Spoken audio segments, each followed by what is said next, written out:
Good morning बच्चों।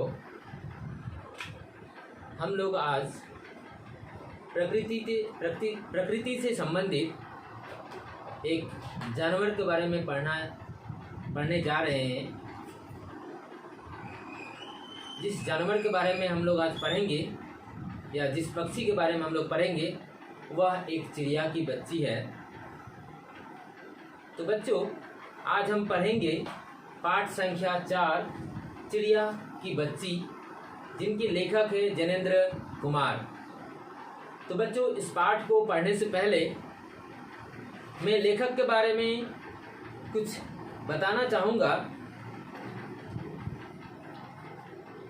इस कहानी में उन्होंने एक चिड़िया की बच्ची का जिक्र किया है,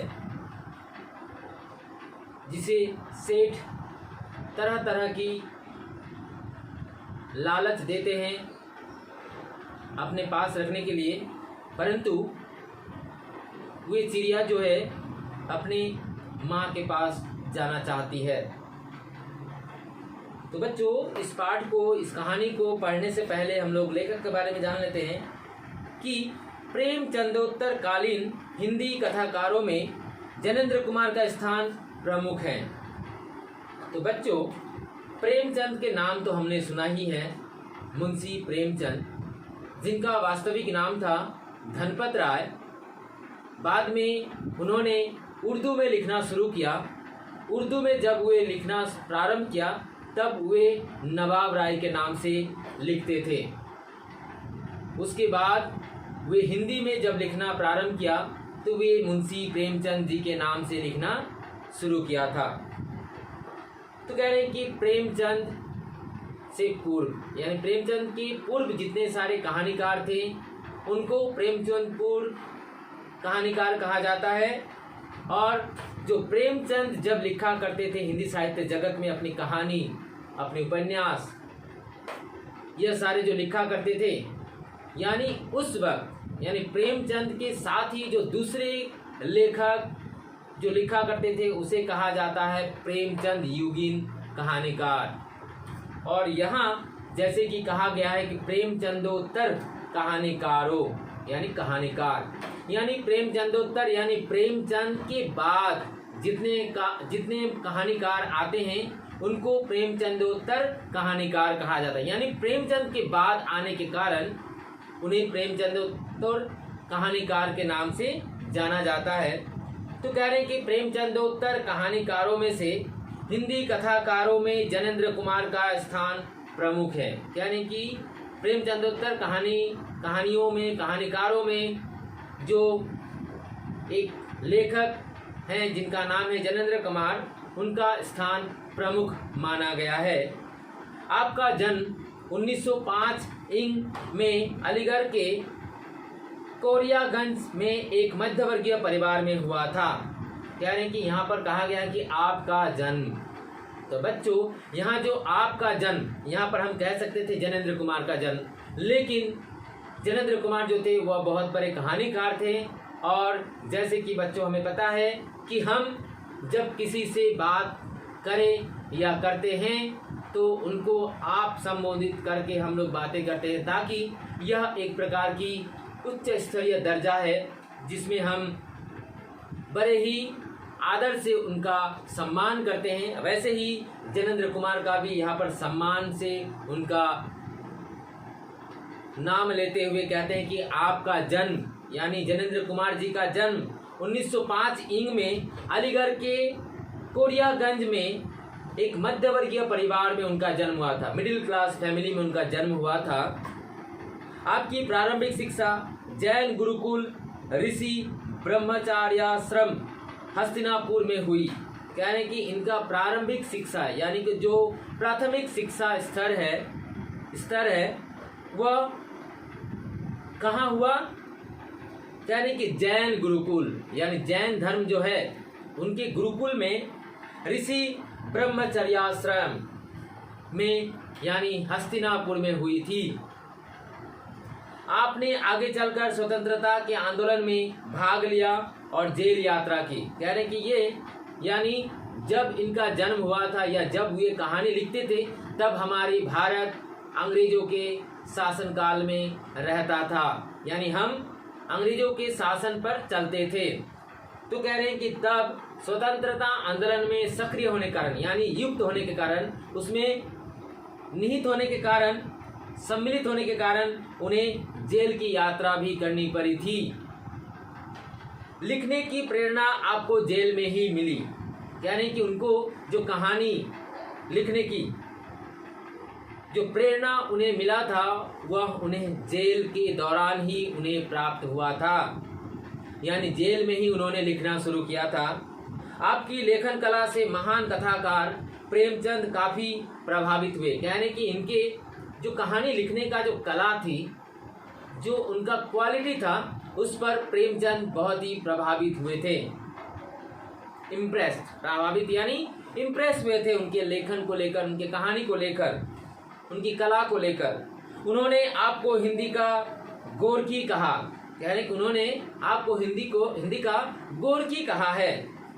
आपकी पहली कहानी खेल विशाल भारत में प्रकाशित हुई, कह रहे कि आपकी पहली कहानी यानी जैनेंद्र कुमार की जो पहली कहानी जो है वह है खेल।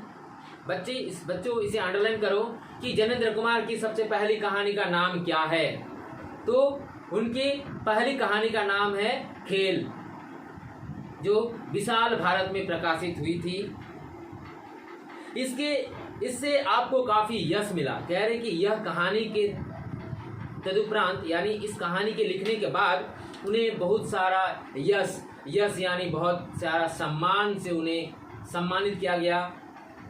आपके उपन्यास परख पर हिंदुस्तानी अकादमी ने पुरस्कार देकर सम्मानित किया, कह रहे हैं कि आपके यानी जैनेंद्र कुमार के जो उपन्यास हैं जिसका नाम है परख, उस पर हिंदुस्तानी अकादमी ने पुरस्कार देकर उन्हें सम्मानित भी किया था। जैनेंद्र कुमार मूलतः मनोवैज्ञानिक कथाकार थे। आप एक विचारक के रूप में भी सामने आते हैं। आपके विचारों पर गांधीवाद की छाप है, यानी कि उनकी जो विचार है उन पर किसकी छाप है?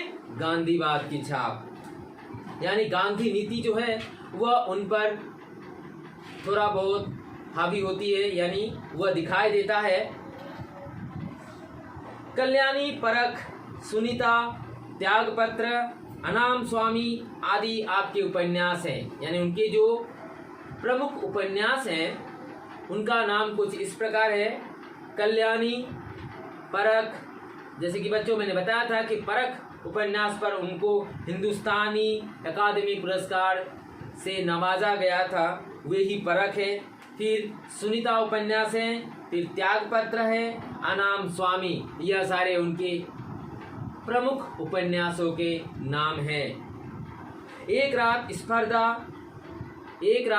स्पर्धा, दो चिड़िया, जैनेंद्र की कहानियाँ आदि आपके कहानी संग्रह का नाम है, यानी कि इनकी जो कहानी संग्रह जो प्रमुख कहानी है या प्रमुख कहानियाँ हैं उनमें से है एक रात, स्पर्धा, दो चिड़िया, जैनेंद्र की कहानियाँ आदि इनके प्रमुख कहानी संग्रह है।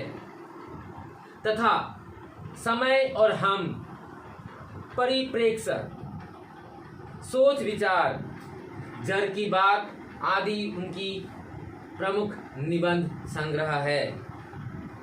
तो बच्चों यहाँ पर हमने जैनेंद्र कुमार जो लेखक हैं, जो कहानीकार हैं, जो प्रेमचंदोत्तर कहानीकार के रूप में जाने जाते हैं, उनके बारे में हमने थोड़ा बहुत जानकारी हासिल की।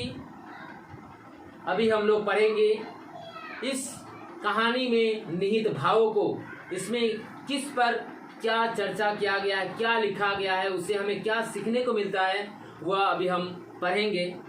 चिड़िया की बच्ची, चिड़िया की बच्ची यानी चिड़िया है ना, चिड़िया यानी कोई पक्षी है जिसके बच्चे को लेकर, यानी किसी एक बच्ची को लेकर यह कहानी को लिखा गया है। यानी जैनेंद्र कुमार जी ने इस कहानी को इतने सुंदर तरीके से हमारे समक्ष प्रस्तुत किया है जिससे हमें अवश्य ही कुछ न कुछ प्रेरणा जरूर मिलेगी। तो चलो बच्चे हम लोग पढ़ते हैं। पढ़ने से पहले मैं बोलूँगा कि एक पेंसिल भी ले लो और अपने किताब को सही तरीके से पकड़कर टेबल पर रखकर उसे लाइन बाय लाइन देखा करो, और जहाँ मैं कहूँ जिस शब्द का अर्थ मैं कहूँ उसे वहाँ लिख लेना पेंसिल से, और जहाँ मैं कहूँगा उसे अंडरलाइन भी कर लेना, ताकि वह तुम्हारे आने वाली जो परीक्षा है उसमें सहायता मिलेगी। तो बच्चों शुरू करते हैं। माधव दास ने अपनी संगमरमर की नई कोठी बनवाई है, यानी कि माधव दास जो प्रमुख पात्र हैं, यानी चिड़िया की बच्ची तो है ही, साथ में एक सेठ भी है जिसका नाम है माधव दास।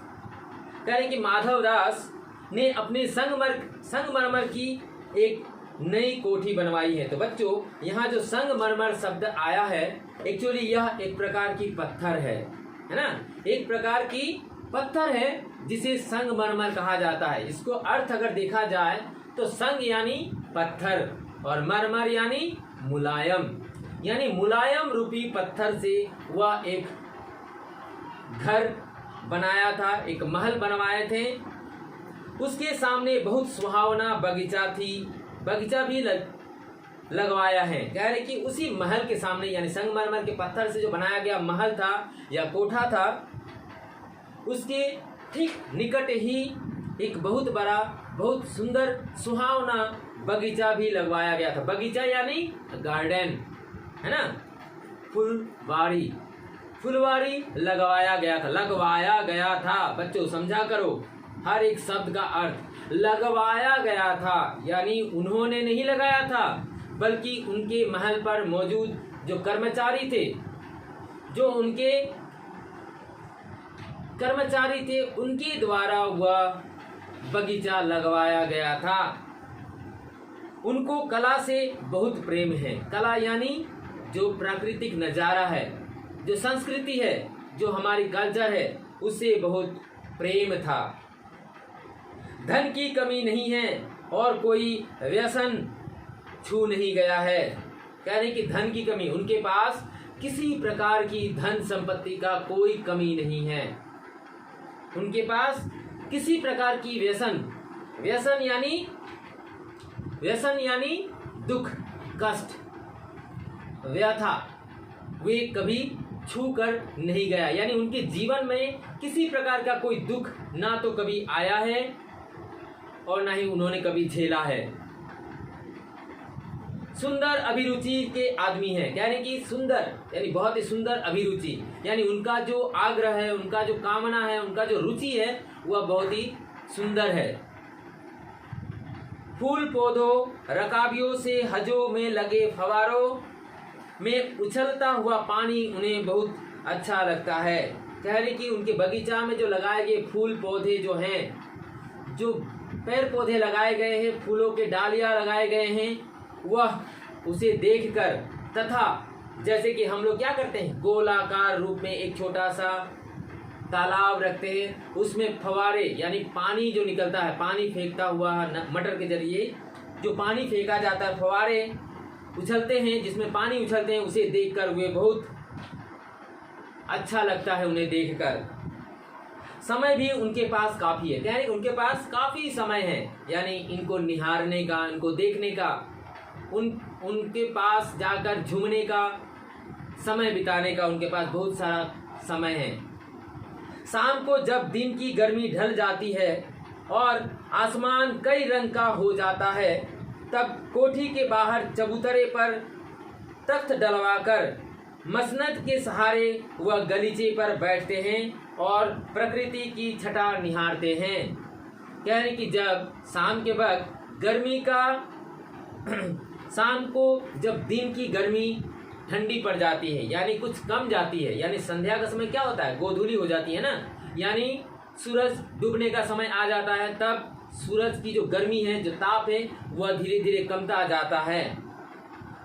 तो उस समय जब आसमान में कई रंग बिखर पड़ते हैं, कई रंग दिखाई देते हैं, यानी जब सूर्य डूबने लगते हैं तो देखना पश्चिम की तरफ एक लालिमा छा जाती है ना, और बाकी हिस्सों में आकाशी रंग छाने लगते हैं, और तरह तरह की रंग देखने को मिलता है। तो कह रहे हैं कि वे तब उस वक्त यानी शाम के वक्त जब सूर्य डूबने अस्त होने का समय होता है, तब वे कोठी से बाहर निकलकर चबूतरे यानी बरामदे पर वे तख्त डलवाकर, तख्त यानी एक बैठने का सामान है जिसे हम लोग कर सकते हैं, तकिया भी कह सकते हैं, बिछोना भी कह सकते हैं, चारपाई या चेयर भी कह सकते हैं, जिसमें वे डलवा कर मसनद के सहारे वह गलीचे को निहारा करते हैं। यानी कि वे जो प्रकृति का नज़ारा है, यानी उसके सामने ही प्राकृतिक नज़ारे, यानी शाम के वक्त कौन से प्राकृतिक नज़ारे हम देखते हैं, जैसे कि एक नंबर हुआ कि आसमान में कई तरह के रंग दिखाई देते हैं, इंद्रधनुष दिखाई देते हैं, फिर सूर्य के लालिमा दिखाई देते हैं, फिर जो सूर्य की किरणें कुछ लंबे लंबे वृक्षों पर दिखाई देते हैं, फिर तरह तरह के पक्षियाँ आसमान में उड़ते हुए दिखाई देते हैं, बादल दिखाई देते हैं। यह सारे चीज़ों को देखकर वे बड़ी ही मोहित होते हैं, निहारते हैं, छटा निहारते हैं, यानी प्रकृति का जो सुंदरता है उसे देखते हैं। इनमें मानो उनके मन को तृप्ति मिलती है। वे जब शाम के वक्त यह सारे दृश्य को देखते हैं तो मानो उनके मन में तृप्ति मिलता है, तृप्ति यानी संतुष्टि मिलता है। मानो वे अगर किसी दुख से, हालांकि उनके जीवन में कभी किसी प्रकार की दुख का प्रवेश नहीं हुआ है, तब भी ऐसा लगता है कि उन्हें मानो तृप्ति मिल गया हो, यानी शांति मिल गई हो। मित्र हुए तो उनसे विनोद चर्चा करते हैं, नहीं तो उनसे रखे हुए फर्सी हुक्के की सटक को मुंह में दिए ख्याल में संध्या को स्वप्न की भांति गुजार देते हैं। कह रहे कि हर रोज तो दोस्त यानी मित्र नहीं आते, तब भी अगर किसी दिन मित्र आते हैं तो उनके साथ बहुत अच्छी तरह बातें करते हैं, इस प्रकृति का नज़ारे के ऊपर वे चर्चा करते हैं। और अगर मित्र नहीं हुए तो पास ही रखे गए फर्श पर यानी जमीन पर रखा गया हुक्का यानी एक नारियल का डब्बा होता है, उसमें एक पाइप होते हैं, उसमें कुछ अंगूठी रख दिए जाते हैं और उस पाइप को मुंह को लेकर घर करके हुए क्या करते हैं, हुक्का पीते हैं।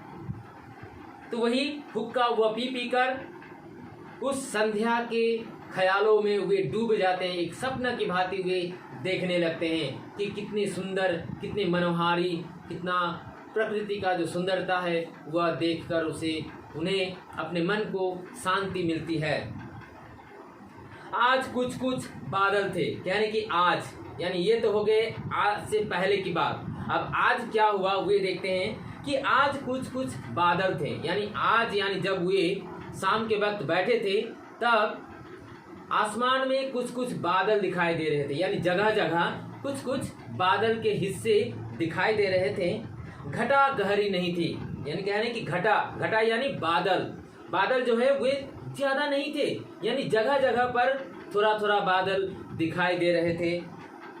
धूप का प्रकाश उनमें से छन कर आ रहा था, यानी जब बादल के पीछे जब सूर्य ढक जाता है या सूर्य को जब बादल ढक लेता है तब उसमें से देखना थोड़ा प्रकाश इधर उधर बिखरे रहते हैं, तो वे छन कर आ रहे थे, यानी बादल को चीरता हुआ सूर्य के कुछ किरणें लालिमा अपनी चारों ओर फैला रहे थे। माधवदास मसनद के सहारे बैठे थे, यानी दीवार के सहारे वे बैठे थे।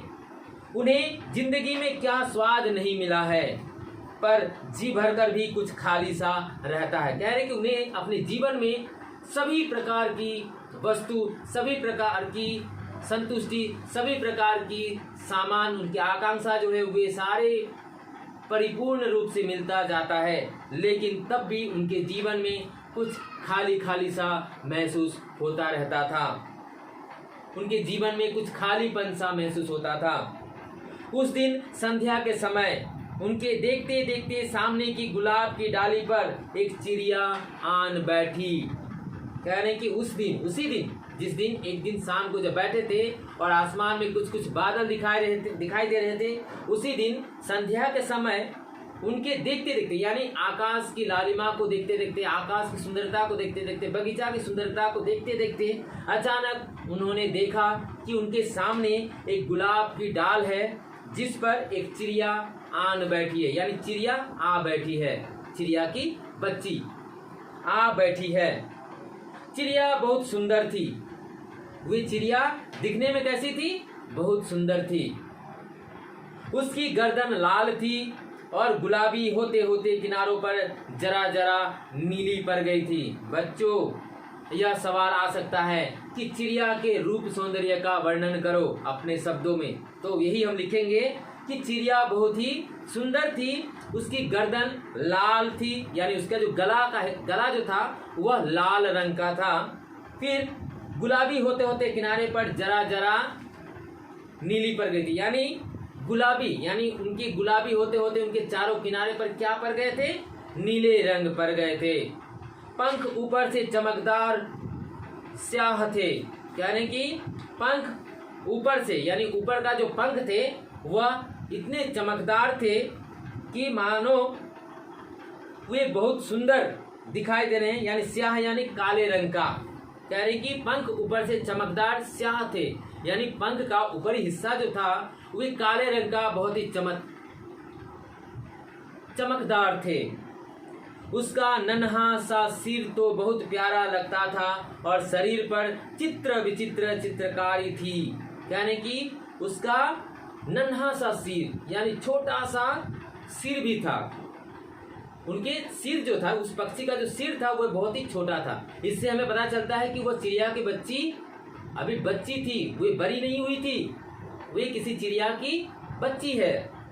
उसके सिर बहुत छोटे थे और उसके शरीर पर चित्र विचित्र चित्रकारी था, यानी मानो जैसे हम किसी कागज पर पेंटिंग वगैरह करते हैं तो उसमें हम लोग क्या करते हैं? तरह तरह की रंग डालते हैं ना, उसी प्रकार मानो उस चिड़िया के बच्ची के शरीर पर तरह तरह की रंग बिरंगे रंगों से रंगा गया हुआ हो। चिड़िया को मानो माधवदास की सत्ता का कुछ पता ही नहीं था और मानो तनिक देर का आराम भी उसे नहीं चाहिए था, यानी कि चिड़िया को मानो माधवदास की सत्ता यानी सत्ता मीन्स व्हाट? उनका जो आलीशान महल था, उनका जो ताकत था, उस पर शायद उस चिड़िया को थोड़ा भी मालूम नहीं था, उनको पता नहीं था और मानो तनिक देर का आराम भी उसे नहीं चाहिए था, यानी वह मानो अभी उड़ जाना ही चाहता है, उसे थोड़े समय का आराम भी नहीं चाहिए था, वह अब चली जाएगी। कभी पर हिलाती थी, कभी फुदकती थी, यानी कभी वह अपने दोनों दाहिने को ऐसे ऐसे हिलाती थी और कभी क्या करती थी? फुदकती थी, यानी ऐसे ऐसे अपने शरीर को झाड़ती रहती, कभी इस तरफ कभी उस तरफ, यानी छोटा सा शरीर तो वे डाली में बैठकर कभी इस तरफ घूमता है कभी उस तरफ, यानी वो कूदती रहती है। फुदकती यानी कूदती रहती है। वह खूब खुश मालूम होती थी। इससे मालूम होता है कि वह चिड़िया की बच्ची जो है वह बहुत ही प्रसन्न थी, बहुत ही खुश थी। अपनी नन्ही सी चोंच से प्यारी प्यारी आवाज निकाल रही थी, कहने की अपनी सुंदर सी चोंच, प्यारी सी चोंच यानी उनका जो मुख है ना, उनका जो होठ है, उससे मानो वे सुंदर सुंदर प्यारी प्यारी आवाज यानी ध्वनि, सब ध्वनि वह निकालती थी। माधवदास को वह चिड़िया बड़ी मनमानी लगी। माधवदास जी को वह चिड़िया की जो बच्ची है वह बहुत ही मनमानी का अर्थ होता है कि अपने मन के अनुसार कार्य करना, यानी कभी उसका मन करता अपने आवाज सुरीली आवाज निकालना, आवाज निकालती, कभी उसका मन करता पंख को फैलाना, पंख फैलाती, कभी उसका फुदकने का मन करता वह फुदकती, यानी वे निडर होकर मनमानी रूप में वह अपने कार्य को करती रहती। उसकी स्वच्छंदता बड़ी प्यारी जान पड़ती थी, कह रहे कि उसकी किसकी? चिड़िया की बच्ची की स्वच्छंदता यानी खुद से स्वयं को स्वतंत्रता मालूम कर, यानी किसी बंधन में न बांधते हुए देख वह बड़ी प्यारी प्यारी लग रही थी, यानी उसका मन मर्जी जो आए वह करती रहती थी। कुछ देर तक वह उस चिड़िया का इस डाल से उस डाल थिरकना देखते रहे, यानी कि कुछ देर तक वे उस चिड़िया की बच्ची को इस डाल से उस डाल, उस डाल से दूसरे डाल, दूसरे डाल से तीसरे डाल, इस प्रकार उन्होंने कूदता हुआ देखते रहे, उसे निहारते रहे। इस समय वह अपना बहुत कुछ भूल गए, यानी कि उस समय उन्होंने अपना बहुत कुछ भूल गए, है ना। जैसे मानो हुक्का पीना या किसी अपने प्राकृतिक नज़ारों को देखना, निहारना, यह सारा सब कुछ वे भूल गए थे। बस अभी जो उनका ध्यान टिका था वह किस पर टिका था? बस उस चिड़िया की बच्ची पर टिकी हुई थी। वे बस उसे ही निहारते जा रहे थे, उसे ही देखते जा रहे थे। उन्होंने उस चिड़िया से कहा, आओ तुम बड़ी अच्छी आई, यह बगीचा तुम लोगों के बिना सूना लगता है। कह रहे हैं कि उस चिड़िया को देखते, उस चिड़िया की बच्ची को देखते देखते वह उस चिड़िया की बच्ची को बुलाने लगे कि आओ तुम बड़ी अच्छी आई। कह रहे हैं कि आओ तुम यहाँ आओ, तुम बड़ी अच्छी दिखाई पड़ती हो, तुम बहुत सुंदर हो, यह बगीचा तुम लोगों के बिना सुना लगता है। माधवदास जी कहते हैं, सेठ माधवदास कहते हैं कि यह बगीचा जो है, यह गार्डन जो है, यह फुलवारी जो है, यह तुम लोगों के बिना अधूरा है, तुम्हारे बिना अधूरा है, सुना सुना लगता है, बेकार है। सुनो चिड़िया, तुम खुशी से यह समझो कि यह बगीचा मैंने तुम्हारे लिए ही बनवाया है, तुम बेखटके यहाँ आया करो। माधवदास जी फिर उस चिड़िया से कहते हैं कि सुनो चिड़िया, कि यह जो तुम खुशी से इस फुलवारी में, इस बगीचा में, इस गार्डन में आ जा सकती हो, इसमें किसी प्रकार की रोक टोक नहीं है। यह फुलवारी तुम्हारे लिए ही बनवाया गया है। तुम बेखटके यानी बिना बेसंकोच, बिना किसी संकोच के, यानी बिना उस परेशानी के निसंदेह तुम यहाँ आया जाया करना। चिड़िया पहले तो असावधान रही, यानी कह रहे हैं कि चिड़िया पहले तो असावधान, असावधान यानी सचेत, है ना, सचेत नहीं थी। वे बिंदास अपने आप को कभी खुदकती, कभी झूमती, कभी अपने पंख को फैलाती, कभी तरह तरह के सुंदर स्व ध्वनि निकालती। लेकिन जैसे ही माधवदास की बात सुना, वह चिड़िया सावधान हो गई, यानी वह पहले जैसा कूदना बंद कर दिया, पहले जैसा छटपटाना बंद कर दिया, पहले जैसा इस डाली से उस डाली जाना बंद कर दिया। वे बस अब चुपचाप वहीं पर पड़ी रही। फिर जानकर की बात उससे की जा रही है, वह एकाएक तो घबराई। फिर जानकर यानी माधवदास उनसे बातें कर रहे हैं, और बातें करते करते वह चिड़िया एकाएक यानी अचानक से वह चिड़िया घबरा जाती है माधवदास की बातें सुनकर। फिर संकोच को जीत कर बोली, मुझे मालूम नहीं था कि यह बगीचा आपका है। चिड़िया की बच्ची कहती है माधवदास से कि मुझे मालूम नहीं था, यानी चिड़िया की बच्ची को मालूम नहीं था, उसे पता नहीं था कि यह जो बगीचा है, जो माधवदास की बगीचा है, वह आपकी है, यानी माधवदास की है। मैं अभी चली जाती हूँ, पल भर सांस लेने में यहाँ टिक गई थी। चिड़िया की बच्ची कहती है कि मुझे पता नहीं था कि यह आपकी बगीचा है, यानी माधवदास की बगीचा है। मैं अभी चली जाती हूँ, क्योंकि मैं उड़ते उड़ते थोड़ा थक गया था, परेशान हो गया था, इसलिए अपनी परेशानी को, अपने थकान को दूर करने के लिए यहाँ थोड़ी समय के लिए रुक गई थी, यानी टिक गई थी, यानी यहाँ पर रुक गई थी, यानी थोड़ा सा सुस्ताने लगी थी। माधवदास ने कहा, हाँ बगीचा तो मेरा है, यह संगमरमर की कोठी भी मेरी है, लेकिन इस सब को तुम अपना भी समझ सकती हो। माधवदास जी कहते हैं कि जी हाँ, यह बगीचा मेरी ही है, यह जो संगमरमर के पत्थर के बना हुआ जो कोठी है, जो घर है यह भी मेरा ही है, पर इस सब कुछ को तुम अपना भी समझ सकती हो, अपना भी मान सकती हो। यानी यह सब कुछ तुम्हारा भी है, मेरा भी है और तुम्हारी भी है। सब कुछ तुम्हारा है, तुम कैसी भोली हो, कैसी प्यारी हो। जाओ, नहीं बैठो, मेरे मन तुमसे बहुत खुश होता है। माधवदास जी कहते हैं कि यह जो संगमरमर के बना हुआ कोठी है, यह जो बगीचा है, यह सब तुम्हारा भी है। तुम जाओ नहीं, यहीं पर बैठो, मेरा मन तुमसे बहुत प्रसन्न होता है। तुम जो यहाँ पर बैठी हो, तुम्हें देखकर मेरा मन बहुत ही प्रफुल्लित हो उठता है। मेरे मन जो है बहुत खुश होता है, मैं बहुत प्रसन्न रहता हूँ। कृपया कर तुम यहाँ से मत जाओ, तुम यहीं पर रह जाओ हमेशा के लिए। यह बगीचा, यह संगमरमर की बना हुआ कोठी, यह सब कुछ, यह फुलवारी सब तुम्हारी है। जो मेरा है वह तुम्हारी है। यह माधवदास चिड़िया की बच्ची से कहने लगे। तो बच्चों, आज की कक्षा में मैं यहीं तक ख़त्म करता हूँ। आगे का वीडियो मैं दूसरे वीडियो में बताऊँगा।